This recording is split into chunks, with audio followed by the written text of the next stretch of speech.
by Virginia Lee Burton. Mike Mulligan had a steam shovel, a beautiful red steam shovel. Her name was Mary Ann. Mike Mulligan was very proud of Mary Ann. He always said that she could dig as much in a day as 100 men could dig in a week, but he had never been quite sure that this was true. Mike Mulligan and Mary Ann had been digging together for years and years. Mike Mulligan took such good care of Mary Ann that she never grew old. It was Mike Mulligan and Mary Ann and some others who dug the great canals for the big boats to sail through. It was Mike Mulligan and Mary Ann and some others who cut through the high mountains so that the trains could go through. It was Mike Mulligan and Mary Ann and some others who lowered the hills and straightened the curves to make long highways for the automobiles. It was Mike Mulligan and Mary Ann and some others who smoothed out the ground and filled in the holes to make landing fields for the airplanes. And it was Mike Mulligan and Mary Ann and some others who dug the deep holes for the cellars of the tall skyscrapers in the big cities. When people used to stop and watch them, Mike Mulligan and Mary Ann used to dig a little faster and a little better. The more people stopped and the faster and better they dug. Some days they would even keep as many as 37 trucks busy taking away the dirt that they had dug. Then along came the new gasoline shovels and the new electric shovels and the new diesel motor shovels and took all the jobs away from the steam shovels. Mike Mulligan and Mary Ann were very sad. All the other steam shovels were being sold for junk or left out in the old gravel pits to rust and fall apart. Mike Mulligan loved Mary Ann. He couldn't do that to her. He had taken such good care of her that she could still dig as much in a day as 100 men could dig in a week. At least he thought she could, but he wasn't quite sure. Everywhere they went, the new gas shovels and the new electric shovels and the new diesel motor shovels all had the jobs. No one wanted Mike Mulligan and Mary Ann anymore. Then one day Mike read in a newspaper that the town of Popperville was going to build a new town hall. "We are going to dig that cellar of that town hall," said Mike to Mary Ann, and off they started. They left the canals and the railroads and the highways and the airports and the big cities where no one wanted them anymore, and went away into the country. They crawled along slowly, up the hills and down the hills, till they came to the little town of Popperville. When they got there, they found that the selectmen were just deciding who should dig up the cellar for the new town hall. Mike Mulligan spoke to Henry B. Swap, one of the selectmen. "I heard," he said, "that you are going to build a new town hall. Mary Ann and I will dig the cellar for you in just one day." "What?" said Henry B. Swap. "Dig a cellar in a day? It would take 100 men at least a week to dig the cellar for our new town hall." "Sure," said Mike, "but Mary Ann can dig as much in a day as 100 men can dig in a week," though he had never been quite sure that this was true. Then he added, "If we can't do it, you won't have to pay." Henry B. Swap thought that this would be an easy way to get part of the cellar dug for nothing, so he smiled in a rather mean way, and gave the job of digging the cellar of the new town hall to Mike Mulligan and Mary Ann. They started early the next morning, just as the sun was coming up.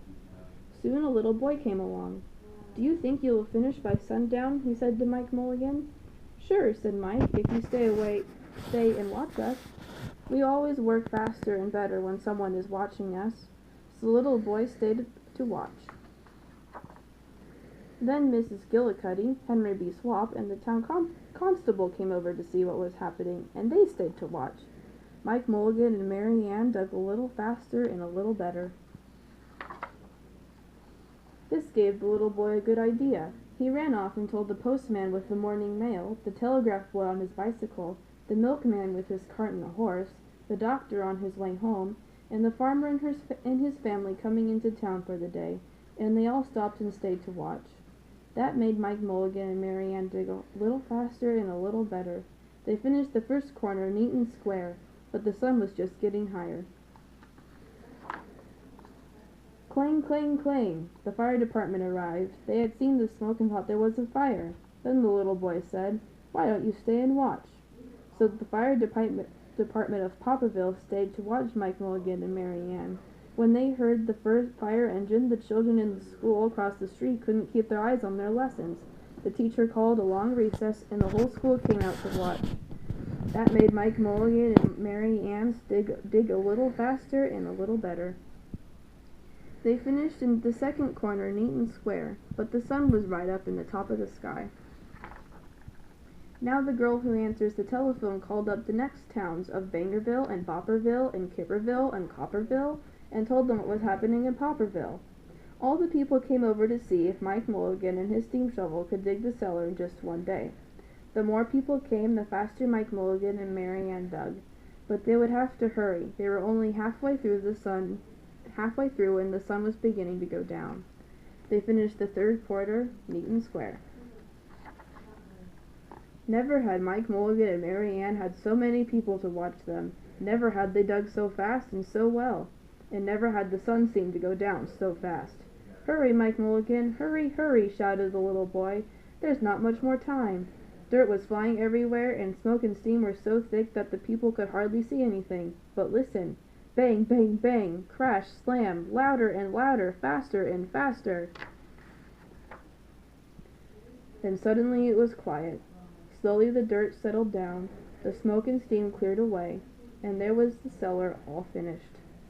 4 corners neat and square, 4 walls straight down, and Mike Mulligan and Mary Ann are at the bottom, and the sun was just going down behind the hill. "Hooray!" shouted the people. "Hooray for Mike Mulligan and his steam shovel! They have dug the cellar in just one day." Suddenly the little boy said, "How are they going to get out?" "That's right," said Mrs. Gillicuddy to Henry B. Swap. "How is he going to get his steam shovel out?" Henry B. Swap didn't answer, but he smiled in a rather mean way. Then everybody said, "How are they going to get out? Hi, Mike Mulligan, how are you going to get your steam shovel out?" Mike Mulligan looked around at the 4 square walls and the 4 square corners, and he said, "We've dug so fast and we've dug so well that we've quite forgotten to leave a way out. Nothing like this has ever happened to Mike Mulligan and Mary Ann before, and I didn't know what to do." Nothing like this had ever happened in Popperville. Everybody started talking at once, and everybody had a different idea, and everyone thought that this idea was best. They talked and they argued and they fought till they were worn out, and still no one knew how to get Mike Mulligan and Mary Ann out of the cellar they had dug. Then Henry B. Swap said, "The job isn't finished because Mary Ann isn't out of the cellar, so Mike Mulligan won't get paid," and he smiled again in a rather mean way.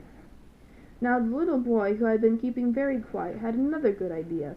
He said, "Why couldn't we leave Mary Ann in the cellar and build the new town hall around her? Let her be the furnace for the new town hall, and let Mike Mulligan be the janitor. Then you wouldn't have to buy a new furnace, and we could pay Mike Mulligan for digging the cellar in just one day." "Why not?" said Henry B. Swap, and smiled in a way that wasn't quite so mean. "Why not?" said Mrs. Gillicuddy. "Why not?" said the town constable. "Why not?" said all the people. So they found a ladder and climbed down into the cellar to ask Mike Mulligan and Mary Ann. "Why not?" said Mike Mulligan. So it was decided, and everybody was happy. They built the new town hall right over Mike Mulligan and Mary Ann. It was finished before winter. Every day the little boy goes over to see Mike Mulligan and Mary Ann, and Mrs. Gillicuddy takes them nice hot apple pies.